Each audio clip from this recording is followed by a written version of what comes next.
वसुदेवसुतं देवं कंसचाणूरमर्दनं देवकी परमानन्दं कृष्णं वन्दे जगद्गुरुं देवकी परमानन्दं कृष्णं वन्दे जगद्गुरुम्।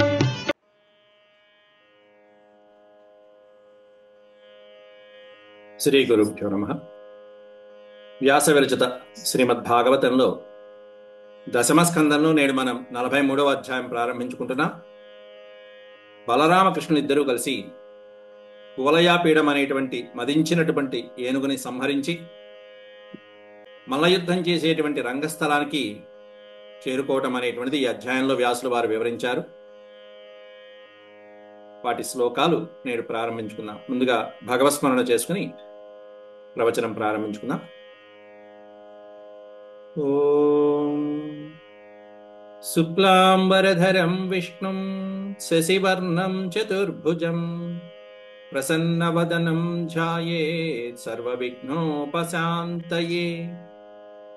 వ్యాసం వసిష్ఠనప్తారం శక్తేః పౌత్రమకల్మషం పరాశరాత్మజం వందే సుఖతాతం తపోనిధిం వ్యాసాయ విష్ణురూపాయ వ్యాసరూపాయ విష్ణవే నమో వై బ్రహ్మనిధయే వాసిష్ఠాయ నమో నమః. నారాయణం నమస్కృత్య నరం చైవ నరోత్తమం దేవీం సరస్వతీం వ్యాసం తతో జయముదీరయేత్.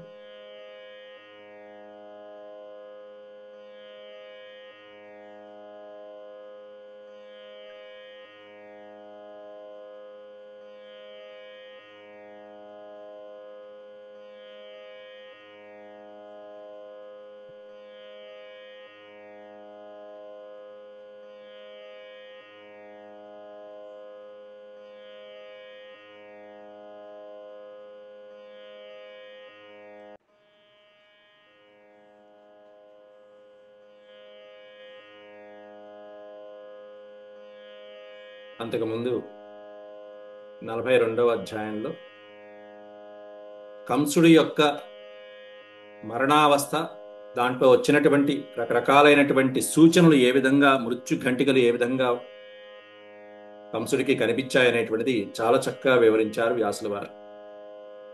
ఆ తర్వాత ఉదయాన్నే కంసుడు లేస్తూనే మల్ల యుద్ధానికి తగినటువంటి ఏర్పాట్లు చేయమని ఆజ్ఞాపించడంతో మల్లయోధులందరూ కూడా చాణూర ముష్టికుడు మొదలైనటువంటి ప్రసిద్ధమైనటువంటి వాళ్ళు ఆ మల్లరంగ ప్రవేశం చేసి వాళ్ళు జబ్బలు జరుచుకుంటూ ఓ పక్కన భుజాస్పాలనం చేసుకుంటూ చప్పట్లు కొట్టుకుంటూ చక్కటి ఆనంద తాండవం చేస్తున్నట్టుగా ఎవరు వస్తారా అని చెప్పి ఎదురు చూస్తున్నారు.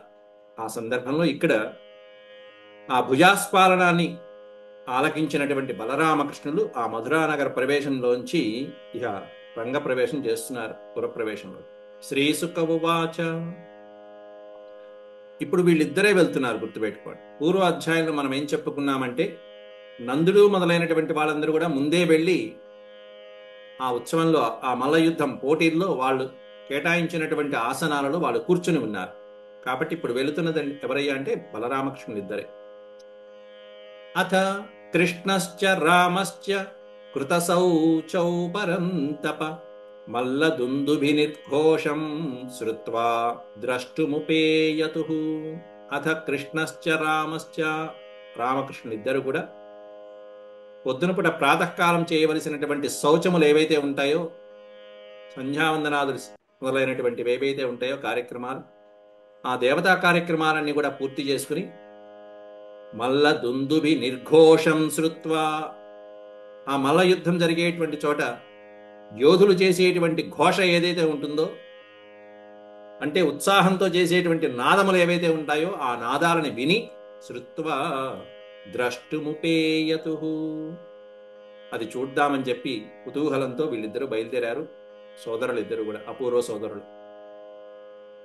రంగద్వారం సమాసాద్య తస్మిన్ నాగమవస్థితం అపశ్యత్ కువలయాపీడం కృష్ణోంబష్ట ప్రచోదితం రంగద్వారం సమాసాద్య. రంగద్వారం, అది రంగద్వారం కాదు, వీడి చావుకి ద్వారం. అది కంసుడి యొక్క చావుకి మరణద్వారం. మృత్యువు పరమాత్ముడి రూపంలో అలా ప్రవేశిస్తున్నది కంసుడికి. రంగద్వారం సమాసాద్య, అక్కడికి రాగానే తస్మిన్ నాగం అవస్థితం, అక్కడ ఉన్నటువంటి పెద్ద నాగమును చూశారట. ఈ నాగం అనే పదాన్ని గుర్తుపెట్టుకోండి. నాగం అనే పదం ఎప్పుడు వాడతాం? నాగు, నాగు. సర్పానికి వాడతాము, ఏనుగుకి వాడతాం, మనం ఈ రెండింటికి వాడతాం. నాగమవస్థితం, అవస్థితం నాగం దృష్ట్వా అపశ్యత్ కువలయాపీడం. ఏమిటా నాగము? కువలయాపీడం అనేటువంటి ఒక పెద్ద ఏనుగుని చూశారు శ్రీకృష్ణ పరమాత్ములు, బలరామకృష్ణ ఇద్దరు కూడా. ఇక్కడ నాగము అనే పదానికి ఏమన్నా ఏనుగు అని అర్థం. తర్వాత మరొక శ్లోకంలో వస్తుంది నాగం అనేటువంటిది, అక్కడ సర్పం అనేటువంటి అర్థం తీసుకోవాలి. అందుకని గుర్తుపెట్టుకోమన్నాను. నాగమవస్థితం అపశ్యత్ కువలయా పీడం కృష్ణోంబష్ట ప్రచోదితం. శ్రీకృష్ణ బలరాములు ఇద్దరు లోపల ప్రవేశిస్తుంటే వారి మీదకి ప్రచోదితం, ప్రేరేపించబడినటువంటి, అంబష్ట ప్రచోదితం అనే పదం ఇచ్చారు చూసారా, కొత్త పదం.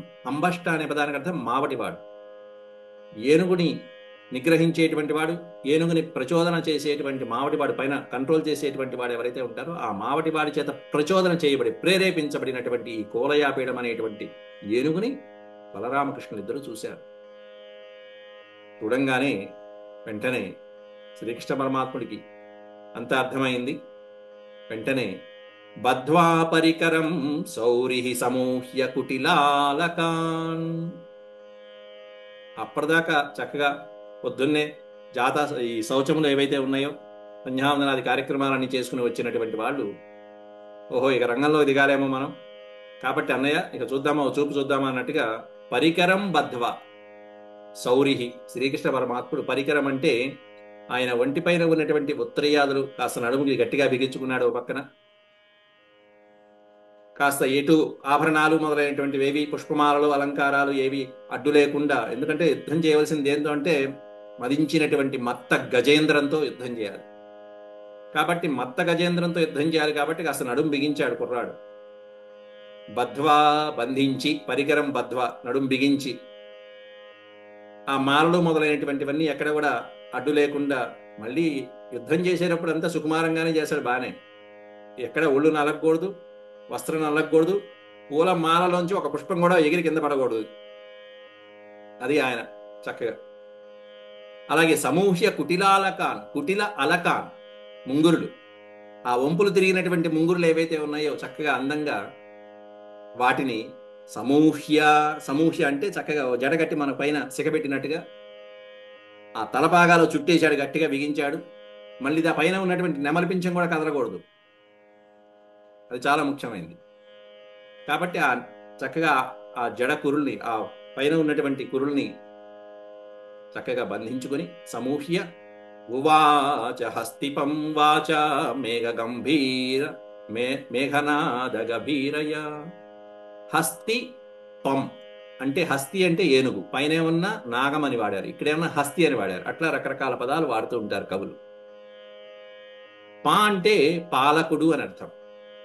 ఆ ఏనుగుని రక్షించేటువంటి మావటివాడు ఎవరైతే ఉన్నాడో ఆ మావటివాడితో శ్రీకృష్ణ పరమాత్ముడు ఉవాచ వాచ, ఎట్లాంటి వాక్కులు పలుకుతున్నారా మావటివాడితో కృష్ణ పరమాత్ముడు అంటే, మేఘనాద గభీరయ, మేఘ గంభీరమైనటువంటి నాదంతో, మేఘం ఏ విధంగా అయితే ఉరుములు పిడుగులతో నాదం చేస్తే ఒక్కసారి గుండె గుబేలుమంటుందో అటువంటి గంభీరమైనటువంటి నాదంతో శ్రీకృష్ణ పరమాత్ముడు ఆ మావటివాడితో మాట్లాడుతున్నారట. ఈ మేఘనాద గభీరయ అనేది చూసారా, కవులు కూడా ప్రయోగించేటప్పుడు ఔచిత్యం ప్రయోగిస్తారు, ఏది ఎక్కడ ప్రయోగించాలో. చాలా చోట్ల మీరు ఇప్పటిదాకా చూసిన వాటిల్లో మధురయా వాచ, మధురయా వాచ, శ్లక్ష్ణయా వాచ అని వాడారు.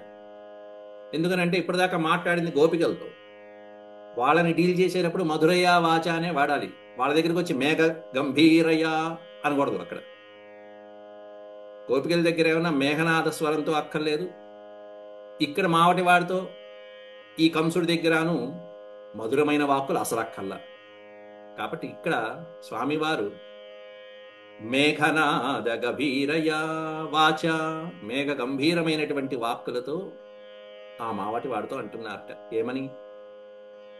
అంబష్టాంబష్ట మార్గం నౌ దేహ్యపక్రమ మాచిరం నోచేత్ సకుంజరం త్వాద్య నయామి యమ సాధనం. అంబష్ట అంబష్ట, ఇది సంబోధన వాచకం. ఓయ్ ఓయ్ ఓయ్ ఓయ్ ఓయ్ మావటివాడ, అంబష్ట అంబష్ట, ఓ మావటివాడ. మార్గం నౌ దేహి, నౌ అంటే మా ఇద్దరికి మార్గం ఇవ్వు. వస్తున్నటువంటి నువ్వు ఆ ఏనుగుతో మా వైపుకే వస్తున్నావు, మాకు మార్గాన్ని ఇవ్వు. అంతేగాని ఏనుగు వస్తుంటే మేం పక్కకి వెళ్ళటం కాదు. ఇది అది మదించిన ఏనుగైతే దాన్ని మించినటువంటి వీళ్ళిద్దరూ కూడా.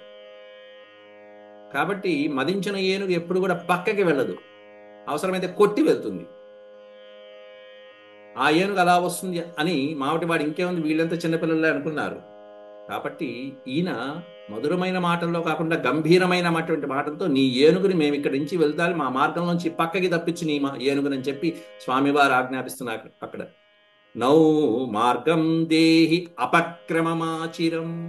మాచిరం అంటే త్వరగా నువ్వు ఇక్కడి నుంచి అపక్రమ నువ్వు నీ ఏనుగు పక్కకి వెళ్ళండి, మాకు దారి ఇవ్వండి, మేము వెళ్ళాలి, దారి ఇవ్వండి. ఎక్కడికి వెళ్ళాలంటే మల్ల యుద్ధానికి వెళ్ళాలి, మా ఇద్దరికి దారి, మా దారికి అడ్డురా, మాకు నువ్వు నీ ఏనుగుకి పక్కకి తీసుకోలేవు. లేకపోతే నోచేత్ లేకపోతే కనుక సకుంజరం త్వాద్యనయామి యమ సాధనం.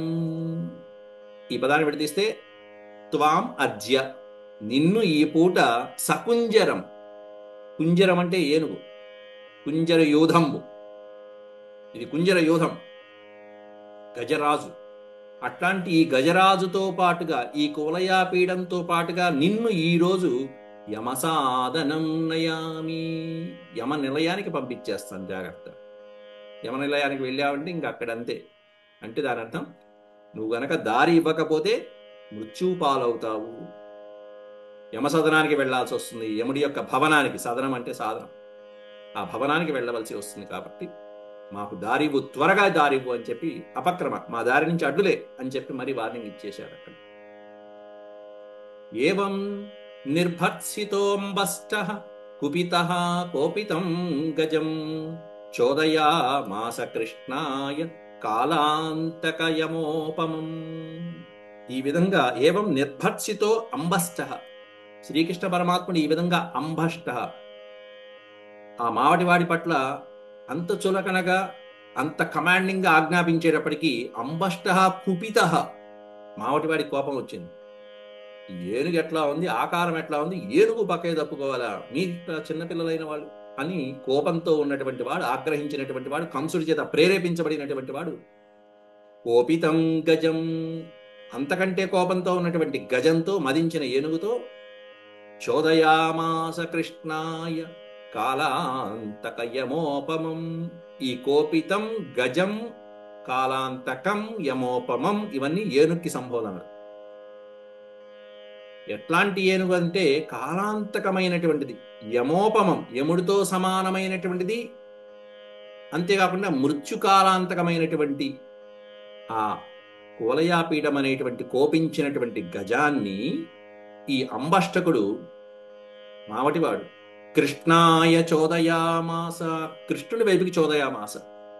చోదయామాస అంటే ప్రేరేపించడం, పద పద అడుపద అని చెప్పి ఆ పైన ఉన్నటువంటి అంకుశంతో పొడుస్తూ దాన్ని కృష్ణుని మీదకి నడిపించాడు ఆ ఏనుగుని. సింహానికి ఏనుగు అడ్డుపడ్డట్టే. కరీంద్రస్తమభితృత్య కరేణ తరసాగ్రహీత్ కరాద్విగలిత సోముం నిహత్యాంగ్రిష్వలీయత. కరీంద్రస్తమభితృత్య, తం అభిధృత్య, ఆ కువలయాపీఠం రెచ్చిపోయింది. శ్రీకృష్ణ పరమాత్ముని కరేణ తరసా అగ్రహీత్, కరేణ అనే పదానికి అర్థం తొండము చేత. ఆ కరి అంటే ఏనుగు, కరము అంటే చెయ్యి. ఏనుక్కున్నటువంటి కరం ఏమిటి అంటే తొండం. కరీ ప్లస్ ఇంద్ర అనే పదం వాడారు చూసారా ఇక్కడ, దాని అర్థం ఏంటంటే గజేంద్ర, ఆ ఏనుగు. కరీంద్ర తమభిదృత్య, బాగా పొగరెక్కి ఉన్నటువంటి ఆ కువలయాపీఠం బాగా రెచ్చిపోయి కోపోద్రేకంతో దాని యొక్క తొండంతో వెంటనే వెంటనే ఆ కృష్ణ పరమాత్మని అగ్రహీత్ పట్టుకుంది. తొండంలో అలా చుట్టేసి ఇంకేం తొక్కేద్దామనే అనే లోపల స్వామివారు ఇలా తొండంలోంచి అది ఎలా పట్టుకుందో అలాగే దాని తొండంలోంచి విడిపించుకుని జర్రం జారిపోయారు. కరాత్ విగళిత సో అముం, కరాత్ విగళిత, అది ఎంత ఒడుపుగా పట్టుకుందో, ఎంత బలంగా పట్టుకుందో అంత బలంగా స్వామివారు దాని తొండాన్ని విడిపించుకుని చక్కగా బయటకు వచ్చి నేర్పుగా బయటకు వచ్చేసారు. తొండం నుంచి జారి తప్పించుకుని దానిపై పైగా నిహత్య అంఘ్రిషు వలీయత, నిహత్య అంఘ్రిషు, అంఘ్రి అంటే పిడిగుద్దు, ఒక్క పిడిగుద్దుతో అక్కడిచ్చారు ఆ కుంభస్థలం మీద. ఏ తొండంతో అయితే చుట్టిందో ఆ తొండానికి ఆయనకు అందినంత ప్రదేశంలో ఒక్క తోక మొత్తం అంతా ఒక గుద్దు గుద్దారు. పైగా కొట్టి వలీయత, అక్కడి నుంచి తప్పించుకుని మళ్ళీ దాని యొక్క కాళ్ళ సందులో దూరారు. 4 కాళ్ళు ఉంటే 4 కాళ్ళ మధ్యలో దూరారు. ఇదేమన్నా అటు ఇటు చూసుకుంటుంది, ఎక్కడికి వెళ్ళాడు అని చూసుకుంటుంది. ఏనుగు కాస్త ఆ కొట్టిన దెబ్బకే ఒకసారిగా పిడిగుద్దు మామూలు కొట్టడు కాదు. పైగా ఈ తొండంలోంచి తప్పించుకోవడం ఉంది చూసారా, ఈయనకి చిన్నప్పటి నుంచి ఈ ఎక్స్పీరియన్స్ బాగా ఉంది. ఎందుకంటే మీరు ఒక్కసారి పూర్వకథలో గుర్తు చేసుకుంటే, ఇంతకంటే భయంకరమైనటువంటి కాళీయుడు చుట్టేశాడు శ్రీకృష్ణ పరమాత్మను 3 ఏళ్ల వయసులోనే. కాళీయుడు చుట్టేస్తే ఆ భయంకరమైనటువంటి పడగల మధ్యలో 101 పడగల మధ్యలో ఆ కాళీయుడు చుట్టేస్తే స్వామివారు ఒక్కసారిగా అలా కళ్ళు మూసుకుని నిశ్చేష్టుడైపోయినట్టుగా నటించారు స్వామి. మీకు గుర్తుందో లేదో మనం చెప్పుకున్నాం. అంత భయంకరమైనటువంటి విషసర్పం దగ్గర నుంచి కూడా అలా జారి తప్పించుకుని వచ్చినటువంటి మహానుభావుడు. అక్కడ 101 పడగలు, ఆ కాళీయుడు ఎంత విషజ్వాలలు. ఇదే ఉంది ఒక తొండం. శుభ్రంగా తప్పించుకున్నాడు. మెల్లగా 4 కాళ్ళ సందులో జారిపోయాడు. సంకృద్దస్తమచక్షాణో ఘ్రాణ దృష్టి సకేశవం పరామృషత్ పుష్కరేణ సప్రసహ్య వినిర్గతః. సంకృద్దః తం అచక్షాణో, సంకృద్దస్తమచక్షాణో ఘ్రాణ దృష్టి సకేశవం పరామృషత్ పుష్కరేణ సప్రసహ్య వినిర్గతః. అక్కడి నుంచి శ్రీకృష్ణ పరమాత్ముడు ఎక్కడికి వెళ్ళాడా అనేటువంటిది కనిపించకపోవడంతో సంకృద్ధ, కోపించినటువంటి ఆ ఏనుగు తమ అచక్షాణం, కనిపించకపోవడంతో ఇంకాస్త కోపం వచ్చింది ఆ ఏనుగు. చివరికి ఏం చేసింది, తొండముతో వాసన ద్వారా పసిగట్టింది. ఘ్రాణ దృష్టి, వేరే దృష్టి లేదు, ఇక ఎక్కడున్నాడో కనిపించట్ల దాని భారీ శరీరంలో.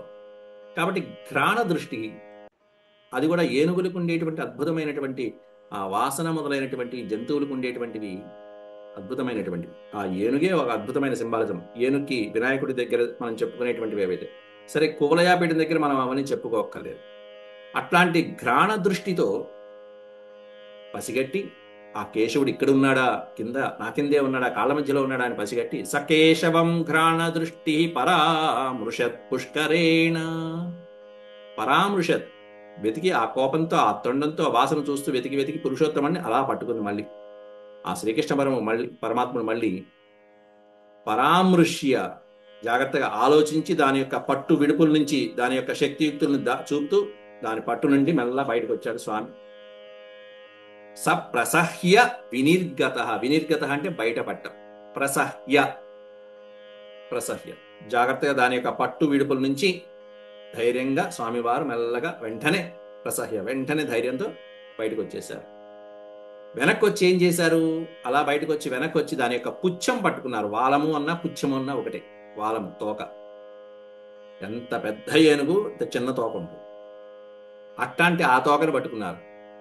పృచ్చే ప్రగృహ్యాతి బలం ధనుషః 25 విచకర్ష యథా నాగం సుపర్ణ ఇవ లీలయ. ఇక్కడ వచ్చింది చూసారా మళ్ళీ నాగం అనే పదం. నాగం సుపర్ణ ఇవ లీలయ, ఇందాల నాగం అనే పదం గుర్తు పెట్టుకోమన్నాను. పుచ్చే ప్రగృహ్య అతిబలం, గట్టిగా అతిబలంగా మొత్తం ఒడుపుగా చిన్న తోకని, అంత పెద్ద ఏనుక్కున్నటువంటి ఆ చిన్న తోకని గట్టిగా పట్టుకుని ధనుషః 25 విచకర్ష, చకర్ష అంటే లాగటం, పట్టుకుని ఒక్కసారి ఒక్క లాగు లాగాడు అంతే వెనక్కి. దాంతో ఆ లాగటం ఆ ఏనుగు కృష్ణ పరమాత్ముడు ఒకసారి లాగితే పంచవింశతి 25 ధనస్సుల యొక్క వెనక్కి వెళ్ళిపోయింది. ధనస్సు అంటే దాదాపు 6 అడుగులు 8 అడుగులు ఉంటుంది. అట్లాంటిది 6 ఇంటూ 25 పంచవింశతి ధనుష విచకర్ష అన్ని అడుగులు వెనక్కి ఏనుగు వెళ్ళిపోయింది. ఎలా లాగాడు అంటే, ఎలా ఆకర్షించాడంటే ఒక ఉపమానం చెప్పారు కింద. యథానాగం సుపర్ణ ఇవ లీలయ. ఏమైనా కష్టపడ్డాడా స్వామికి దీనికి అంటే, అబ్బే లేదండి, లీలయ ఏదో ఆడుతున్నట్టుగా ఓ లాగు లాగాడు అంతే. పైన ఉన్న ఉత్తరాయణం లాగినట్టుగా పైనుంచి ఒక తోకన ఎట్లా పట్టుకుని లాగి పారేశాడు. ఎట్లా అంటే పైన అద్భుతమైన ఉపమానం వాడారు. నాగం సుపర్ణ ఇవ. గరుత్మంతుడు అవలీలగా ఒక నాగంని, ఒక సర్పాన్ని పట్టుకుని లాగినట్టుగా, అలా పట్టుకుని టక్మన్ ఒక సుపర్ణుడు అంటే గరుత్మంతుడు లాగినట్టుగా అలా పట్టుకున్నాడండి శ్రీకృష్ణ పరమాత్ముడు అని చెప్పి అలా లాగి వెనక్కి అవతలపడేశాడు. ఎందుకు చెప్తున్నానంటే ఈ మాట, నాగము సుపర్ణ వీరిద్దరి యొక్క సంబంధం తెలిసిందే. ఇదేమి మిత్రత్వం కాదు, శత్రుత్వమే. కాబట్టి సుపర్ణుడికి ఈ నాగములు అనేటువంటి ఆహారములు. పాములకు ఉండేటువంటి స్వభావం ఏంటంటే, సహజమైనటువంటి స్వభావం ఎక్కువగా ఈ ఆవేశము, కోపము, ఆగ్రహము, ఆవేశాదులు మొదలైనటువంటివన్నీ ఉంటాయి పాములకి. ఎంతసేపు బుస్సు బుస్సు బుస్సు అని ఆవేశాలు ఉంటూ ఉంటాయి. ఆగ్రహము ఉంటుంది, కోపం ఉంటుంది, పైగా పగబట్టడం ఉంటుంది కొన్నిటికి. ఈ విధంగా ఉండేటువంటిది ఈ సహజమైనటువంటిది పాముల లక్షణం. అట్లాంటి ఆగ్రహావేశాలని కూడా నిగ్రహించడం ఎవరి లక్షణం అంటే సుపర్ణుడి యొక్క లక్షణం, గరుత్మంతుడి యొక్క లక్షణం. అట్లాంటి ఆగ్రహావేశాలు కలిగినటువంటి ప్రాణులని అణగదొక్కడమే సుపర్ణుడి యొక్క లక్షణం. దీంట్లో ఇలా చెప్పారు అంటే దాని అర్థం ఏంటంటే, ఇక్కడ మనలో ఉన్నటువంటి ఆగ్రహావేశాలను కనుక మనం నిగ్రహించాలి అంటే మనం ఎవరిని ఉపాసించాలంటే గరుత్మంతుల వారిని ఉపాసించాలని దాని అర్థం. అక్కడ విశ్వక్సేనుని గనక మనం ఉపాసన చేస్తే, గరుత్మంతుల వారిని గనక మనం ఉపాసన చేస్తే మన ఆగ్రహావే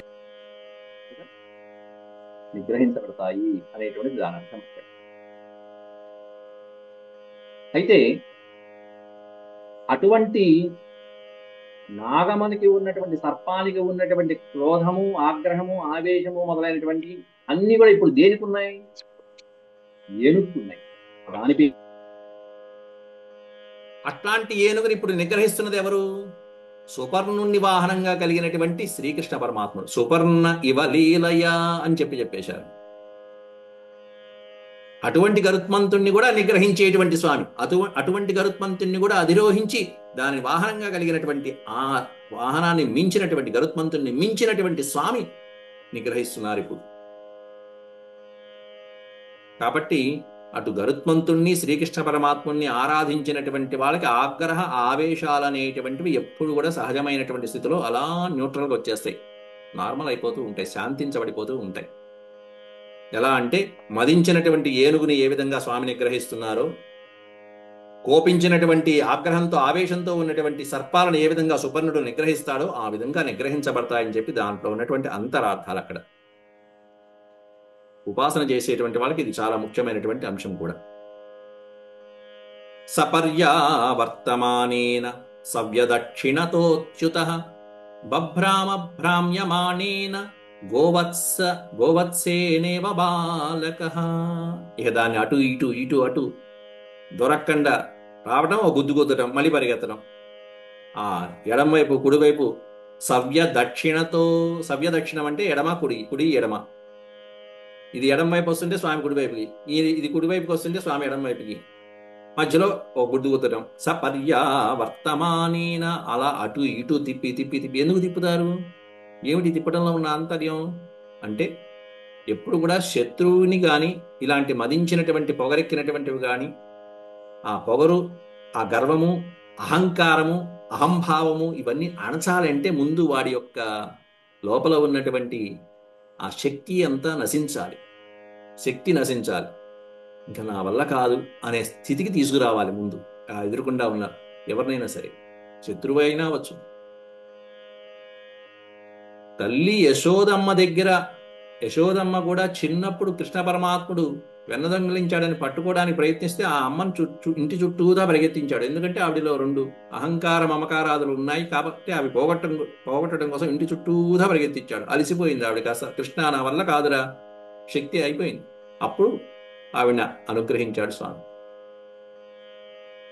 ఇక్కడ కూడా ముందు ఆ బలవంతుడైనటువంటి వాడిలో ఆ కువలయాపీఠం యొక్క శక్తిని హరింపజేయడం కోసం స పర్యావర్తమానేన సవ్య దక్షిణతో అచ్యుత శ్రీకృష్ణ పరమాత్ముడు దాన్ని ఆట పట్టిస్తూ బభ్రామ భ్రమించడం, అటు ఇటు తిరగడం.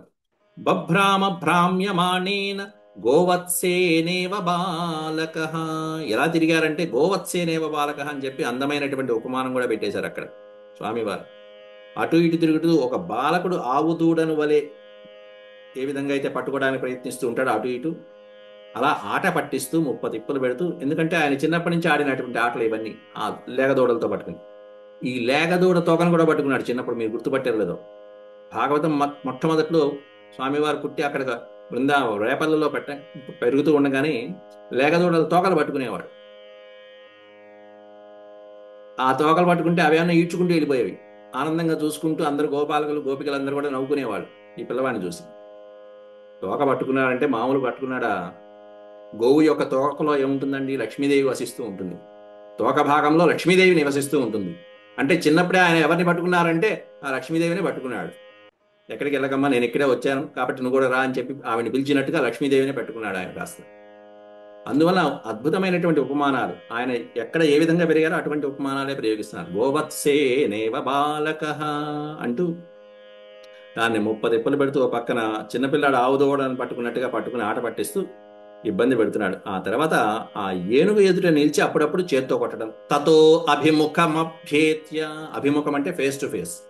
తతో అభిముఖమభ్యేత్య పాణినా హత్య వారణం ప్రాద్రవన్ పాతయామాస స్పృశ్యమాన పదే పదే. తతో అభిముఖమభ్యేత్య, ఇంకొంచెం సేపయ్యాక ఎదురుకుండా స్వామివారు దానికి అభిముఖంగా వచ్చి పాణినా ఆహత్య వారణం. వారణము అంటే ఏనుగు. ఇప్పటికీ 3 పదాలు వాడారు. హస్తి అని వాడారు, వారణం వాడారు, నాగం అనే పదం వాడారు. 3 పదాలు వాడారు ఉన్న 10 శ్లోకాల్లో. కాబట్టి ఆ ఏనుగుని పాణిన తన యొక్క చేత్తో ఒక గుద్దు గుద్ది ప్రాద్రవన్, మళ్ళీ పారిపోవడం, అక్కడి నుంచి తప్పించుకోవడం. ప్రాద్రవన్ పాతయామాస స్పృశ్యమాన పదే పదే పదే పదే పదే పదే. ఈ విధంగా దాన్ని కొట్టడం, దాని చేతిలోంచి తప్పించుకోవడం, ఇది ఈ విధంగా సాగుతున్నాయి ఆటలన్నీ కూడా. స్వామివారు అందనట్టే దానికి అందకుండా వెళ్ళిపోతూ మాటి మాటికి దాన్ని వంచిస్తూ పాతయామాస స్పృశ్యమాన ప్రాద్రవన్. ఈ విధంగా కువలయాపీఠం యొక్క శక్తి నశించడానికి స్వామి ఏ విధంగా చేయాలో ఆయన ఎక్కువ కష్టపడకుండా ఆడుకుంటున్నారు అంతే లీలగా. అందుకే పైన దూడతో ఆడుకుంటున్నట్టు అని చెప్పారు. మంచి పోలిక. ఆయనకి ఇవన్నీ చాలా ఇష్టం కాబట్టి అలా ఆడారు. ఇవన్నీ చిన్నప్పుడే ప్రాక్టీస్లు అయిపోయినాయి అక్కడ. దాని ఏదో గ్రౌండ్ వర్కో ఫీల్డ్ వర్క్ అంటారు చూసారా, అవన్నీ అయిపోయినాయి రెక్కి. తర్వాత జరగబోయేటువంటి పెద్ద యుద్ధాలన్నిటికీ చిన్నప్పుడే ఆ నెట్ ప్రాక్టీస్ చేశారు స్వామి. సధావన్ క్రీడయా భూమౌ పతిత్వా సహసోత్థితః తం మత్వా పతితం క్రుద్ధో దంతాభ్యాం సోహనక్షితిం. అంతే, ఒక్క పొడుచు, సధావన్ క్రీడయా భూమౌ, అలా పరిగెడుతూనే క్రీడయ అంటే లీలగా, సునాయాసంగా, ఎక్కువ కష్టపడకుండానే భూమౌ పతిత్వా, ఏదో దానికోసం అలసిపోయి దానివల్ల ఏదో కింద పడ్డట్టుగా స్వామి కింద పడినట్టుగా నటిస్తున్నారు. లీలయ అన్నారు, అందుకే క్రీడయ ఆట. అప్పుడప్పుడు శత్రువు కూడా ఇలా చూపిస్తారు. అక్కడ కూడా జరిగింది. కాళీయ మర్దనంలో కాళీయుడు చుట్టేస్తే ఆ గోపాలకుల యొక్క పరిస్థితి నేను కళ్ళు మూస్తే ఏ విధంగా ఉంటుందో చూడటం కోసం అని చెప్పేసి ఆయన అలా కాళీయుడి చేతిలో అలా వివసులైపోయినట్టుగా నటిస్తే స్వామి వాళ్ళందరూ హాహాకారాలు చేశారు. కాళీ యమునా నది తీరం దగ్గర ఉంచున్నటువంటి గోపాలకులందరూ. ఇక్కడ కూడా క్రీడయ్య తన లీల చూపించడం కోసం శత్రువును అప్పుడప్పుడు ఇలా మెస్పరైజ్ చేయాలి, మాయ చేయాలి. భూమౌ పతిత్వ, భూమి మీద పడిపోయినట్టు నటించడం. సహసా ఉత్థాయ, వెంటనే పైకి లేవటం. తమ్మత్వా పతితం క్రుద్ధో, ఆ విధంగా పడిపోవటం చూసి ఆ పిల్లవాడు పడిపోయాడు, ఇంకేముంది, ఇప్పుడే చంపేద్దాం, ఇప్పుడే తొక్కేద్దాం అని చెప్పి ఏనుగు పరిగెత్తుకుంటూ దగ్గరికి రావటం. పరిగెత్తుకుంటూ దగ్గరికి వచ్చి క్రుద్ధ, కోపంతో దంతాభ్యాం సో అహనక్షితిం, తన యొక్క 2 పెద్ద దంతాలతో భూమండలాన్ని అలా పైకి లేపినట్టుగా మొత్తం అంతా పెళ్లగించి వేసేసింది భూమిని అంతటిని కూడా. ఆయన అప్పటికే లేడు అసలు అక్కడి నుంచి తుర్రుమన్నాడు. స్వామి. ఈ విధంగా దంతాల బలము, నోటి బలము, దాని యొక్క శక్తిని అంతా క్షీణింపజేసుకుంటూ వస్తున్నాడు స్వామి, ఎంతో ఓర్పుగా, నేర్పుగా. స్వవిక్రమే ప్రతిహతే కుంజరేంద్రోత్యమర్షితః చోద్యమానో మహామాత్రే కృష్ణమభ్యత్రవదృషా. స్వవిక్రమే ప్రతిహతే అయిపోయింది. అప్పటిదాకా ప్రయత్నించి ప్రయత్నించి ప్రయత్నించి ఒక్కసారి దాని యొక్క శక్తి అంతా కూడా ప్రతిహతే క్షీణించిపోయింది, నశించిపోయింది. ఓపిక నశించిపోయింది. అయినా సరే ఓపిక నశించిన నాకు దొరకడా ఈ పిల్లవాడు అని చెప్పి కుంజరేంద్ర, ఇంకో పదం ప్రయోగించారు ఇక్కడ, కుంజరం అని ప్రయోగించారు. ఇప్పుడు కుంజరేంద్ర అంటే గజేంద్రుడు. ఆ కువలయాపీడం అమర్షిత, అత్యమర్షిత, అతి ప్లస్ అమర్షిత, మిక్కిలి కోపించినటువంటిదై శ్రీకృష్ణుడి మీద. మావటివాడు కూడా చోద్యమానో మహామాత్రై చోద్యమాన, మావటివాడి చేత ప్రేరేపించబడి కృష్ణమభ్యద్రవదృష, ఎంతో కోపంతో కృష్ణుని మళ్ళీ కుమ్మేద్దామని, పొడిచేద్దామని, తొక్కేద్దామని, ఏ విధంగా అయినా సరే కృష్ణుని విడిచిపెట్టకూడదని చెప్పి ప్రయత్నించింది కువలయాపీడం. వస్తున్నటువంటి ఆ కువలయాపీడాన్ని, తనపైకి వస్తున్నటువంటి కువలయాపీడాన్ని చూశాడు.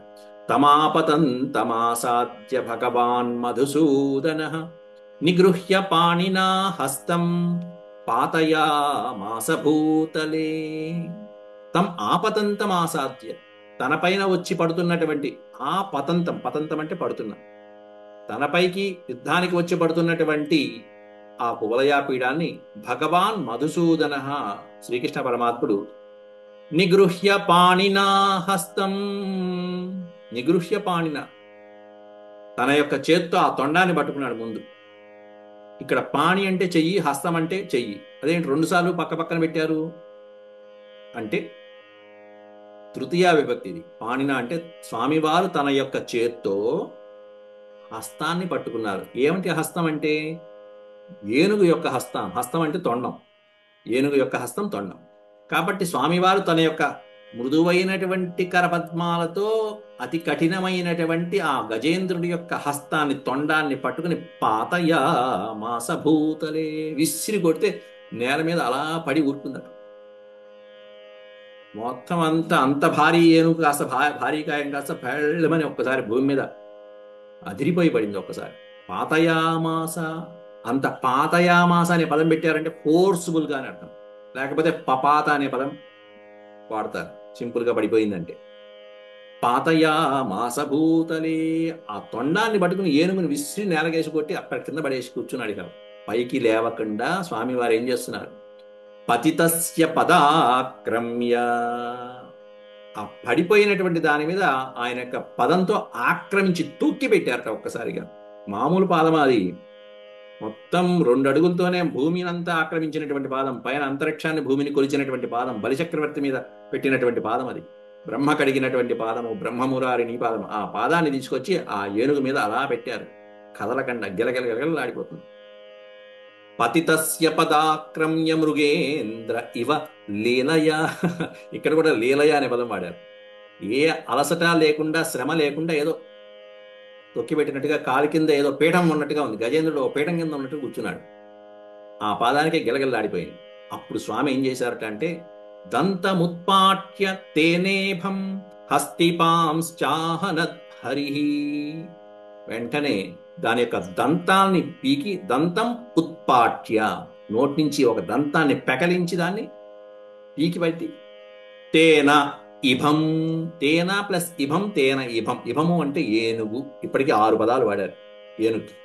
ఇభం, తేన, తేన అనే పదానికి అర్థం ఏంటంటే ఆ తీసినటువంటి దంతంతో ఆ ఇభాన్ని, ఆ ఏనుగుని కొళ్ళ పొడిచి పొడిచి దాంతో కొట్టి కొట్టి చావగొట్టి, ఆ అడ్డు వచ్చినటువంటి హస్తిపాంశ్చ, హస్తిపాం ఏనుగుని రక్షించేటువంటి మావటివాడు, దాని వెనకాల ఉన్నటువంటి సైనికులు, వాళ్ళందరినీ ఈ దంతంతోనే చావకొట్టి చావకొట్టి చావకొట్టి స్వామివారు అహనత్ హరిహి, శ్రీకృష్ణ పరమాత్ముడు వాళ్ళందరినీ సంహరించి ఆ ఏనుగును కూడా సంహరించడం జరిగింది. దాన్ని మృత్యుపాలు చేశారు.